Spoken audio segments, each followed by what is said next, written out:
நண்பர்களே, இன்று சிவன் பற்றிய மந்திரங்களின் அடிப்படையில் உள்ள விஞ்ஞானம்.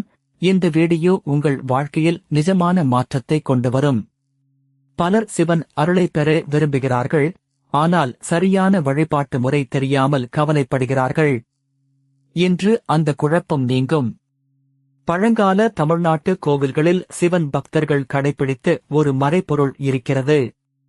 அது வெறும் சடங்கு அல்ல, உங்கள் மனம், உடல், குடும்பம் அனைத்துக்கும் நேரடி தொடர்பு உடையது. மதுரை மீனாட்சி அம்மன், பழனி, திருச்செந்தூர், சிதம்பரம் போன்ற புனித திருத்தலங்களில் இன்றும் அதே முறை பின்பற்றப்படுகிறது. அந்த மரபை புரிந்து கொண்டு செய்தால் பலன் தவிர்க்க முடியாது. முதல் படி, காலை 5 முதல் 6 மணிக்குள் குளித்து தூய ஆடை அணிந்து மனதை அமைதிப்படுத்துங்கள். சிவன் திருநாமத்தை மனதில் வைத்து 11 முறை சொல்லுங்கள். இரண்டாவது படி, விளக்கு ஏற்றி புத்தம்புதிய மலர்கள், தேங்காய் அல்லது பழம் படைத்து வழிபடுங்கள். பக்தியும் நேர்மையும் தான் முக்கியம், விலையுயர்ந்த பொருட்கள் அல்ல. மூன்றாவது படி, மந்திரங்களின் அடிப்படையில் உள்ள விஞ்ஞானம் தொடர்பான குறிப்பிட்ட மந்திரத்தை தினமும் 27, 54 அல்லது 108 முறை சொல்லுங்கள். 21 நாட்கள் தொடர்ந்து செய்தால் மன தெளிவு கிடைக்கும். நான்காவது படி, வெள்ளிக்கிழமை அல்லது சிறப்பு நாட்களில் உபவாசம் விருப்பமானது, ஆனால் சாத்விக உணவு, பொய்யற்ற வார்த்தைகள், கோபமின்மை ஆகியவை மிக முக்கியம். சிவன் அருள் கூச்சமுள்ளவர்களுக்கும் நிச்சயமாக கிடைக்கும். ஐந்தாவது படி, ஏழைகளுக்கு அன்னதானம், முதியோருக்கு உதவி, கோவிலுக்கு தன்னார்வ சேவை. இது பரிகாரத்தை பல மடங்கு அதிகரிக்கும். எதிர்பார்ப்பின்றி கொடுங்கள். ஆராய்ச்சியாளர்கள் சொல்வது, தினமும் 5 நிமிட பக்தி ஒலி கேட்பது மூளையை அமைதிப்படுத்துகிறது.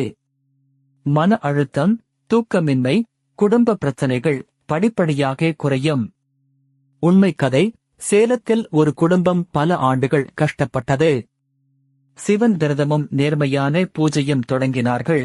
வியாபாரம், உடல் நலம், மன அமைதி மெல்ல மெல்ல மேம்பட்டது. இன்னொரு கதை, கோயம்புத்தூரில் ஒரு இளம் தம்பதி குழந்தை வரம் வேண்டினார்கள். கோவில் மரபை பின்பற்றி கைமாறு எதிர்பாராத சேவை செய்தார்கள். மாதங்களுக்குப் பிறகு அவர்கள் மனதில் ஆழமான அமைதியும் புதிய நம்பிக்கையும் தோன்றியது. தவறான நம்பிக்கை மற்றும் உண்மை, அர்ச்சகர்கள் மட்டுமே சரியாக வழிபட முடியும் என்பது தவறு. இதயத்தில் இருந்து வரும் பக்தி போதுமானது, முறை நேர்மையாக இருந்தால் போதும். மற்றொரு தவறான நம்பிக்கை, ஒரு தவறு எல்லாவற்றையும் பாழாக்கிவிடும் என்பது தவறு. சிவன் கருணை கடவுள். தாழ்மையுடன் மீண்டும் தொடங்குங்கள், அருள் தொடரும். இன்றைய செயல் திட்டம். இன்று இரவு தூக்கத்துக்கு முன் 5 நிமிடம் சிவன் திருநாமம். நாளை காலை விளக்கு ஏற்றுங்கள். இந்த வாரம் ஒரு கோவில் வருகை அல்லது வீட்டு பூஜை அறை சுத்தம்.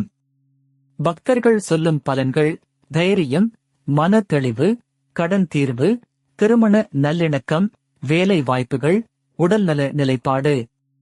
நேரம் ஒவ்வொருவருக்கும் மாறுபடும், பொறுமையுடன் நம்பிக்கை வையுங்கள். தடைகளுக்கான பரிகாரம்: சனிக்கிழமை எண்ணெய் விளக்கு ஏற்றுங்கள். அம்மன் அல்லது முருகன் கோவிலில் கருப்பு வஸ்திரம் படையுங்கள். 108 முறை வேகத்தை விட கவனத்துடன் உச்சரியுங்கள். குடும்பத்தில் குழந்தைகள், எளிய சுலோகங்கள் கற்றுக் கொடுங்கள். திருவிழா நாட்களில் அழைத்து செல்லுங்கள், மதிப்புகள் அடுத்த தலைமுறைக்கு சென்றடையும். கலாச்சாரம் வீட்டு பழக்கத்தில்தான் உயிர் வாழ்கிறது. அலுவலகத்தில் பணிபுரிவோருக்கு 2 நிமிட இடைவேளை பிரார்த்தனையும் பலன் தரும். சிவன் நேரத்தை அல்ல, நோக்கத்தை பார்க்கிறார். நண்பர்களே, மந்திரங்களின் அடிப்படையில் உள்ள விஞ்ஞானம். இது வெறும் கோட்பாடு அல்ல, நாள்தோறும் செய்ய வேண்டிய பயிற்சி. சிறிதாக தொடங்குங்கள், 21 நாட்கள் தொடர்ச்சியாக செய்யுங்கள். ஆலய மணி சேனலில் சந்தா செய்யுங்கள். தினமும் கோவில் ஞானம், பரிகாரம், தல புராணம் வருகிறது. மணி சின்னம் அழுத்துங்கள், எந்த வீடியோவும் தவறாமல் காணலாம். கீழே உரையிடுங்கள், உங்கள் சொந்த ஊர் கோவில் பெயர் எழுதுங்கள். அடுத்த வீடியோவில் அந்த திருத்தலத்தின் சிறப்புகளை பார்க்கலாம். இந்த வீடியோவை குடும்பத்தினருக்கு பகிருங்கள். ஒன்றாக வழிபட்டால் பக்தி மேலும் வளரும். சிவன் திருவடியில் நம்முடையவர்கள். சிவன் பக்தி பாதையில் பொறுமை மிக முக்கியம். மந்திரங்களின் அடிப்படையில் உள்ள விஞ்ஞானம் நாள்தோறும் நினைவு கூர்வது மனதை வலிமையாக்கும். இந்த நம்பிக்கையை விடாதீர்கள். சிவன் பக்தி பாதையில் பொறுமை மிக முக்கியம். மந்திரங்களின் அடிப்படையில் உள்ள விஞ்ஞானம் நாள்தோறும் நினைவு கூர்வது மனதை